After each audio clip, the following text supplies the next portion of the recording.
With school back in session, protesters shifted their attention to the upcoming school board election. In April 1970, Mexican Americans gained 4 of the 7 seats. Jose Gutierrez, the 26-year-old radical, became school board president. The Monday night meetings of the school board were more powerful than the football game and the movies on television. People came to the school board meetings by the hundreds to see, because every meeting was like a reform. People had been waiting for centuries for some of these changes. Crystal City's schools were transformed. Chicano history and culture were celebrated, and Spanish was spoken freely.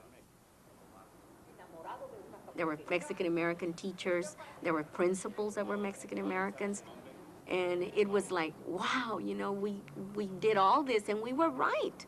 You know, that something could be done if you spoke up and you participated in the system. Most white teachers and students left. But in the year after the takeover, 170 Mexican Americans who had dropped out returned to school.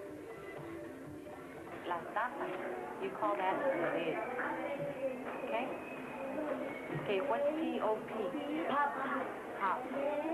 Like pop. The Crystal City schools became a laboratory for bilingual education. An outgrowth of Johnson's War on Poverty, the Bilingual Education Act offered federal money to help schools meet the needs of children whose first language was not English. Circle and a square. I have a circle. You have a circle and a square. Very good. I was happy to be among the earliest supporters of the idea that children who could not understand the language of instruction receive instruction in a language they understood in order that they not fall behind their peers while getting special instruction in English. And then hopefully, within a year to 3, a child should be able to transfer into English instruction. In 1974, bilingual education got a boost from the U.S. Supreme Court. Lawyers had sued the San Francisco School District on behalf of 8-year-old Kenny Lau and 1,800 other Chinese-American elementary students. Their school held classes in English only, which few of the children understood. And the San Francisco schools made the argument, hey, we're treating everybody here the same. What's the problem? Where's the discrimination? The Supreme Court finds that there is discrimination here, that where children are different, sometimes equality of treatment requires that you treat them differently in ways that respect their educational needs.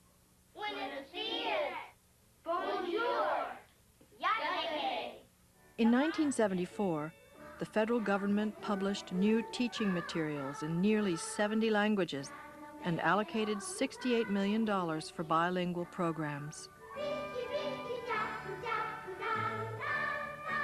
But was the goal to bring non-English speakers into the mainstream as the government wanted? Or to preserve diverse languages and cultures, as activists in Crystal City hoped? That debate would continue into the next century.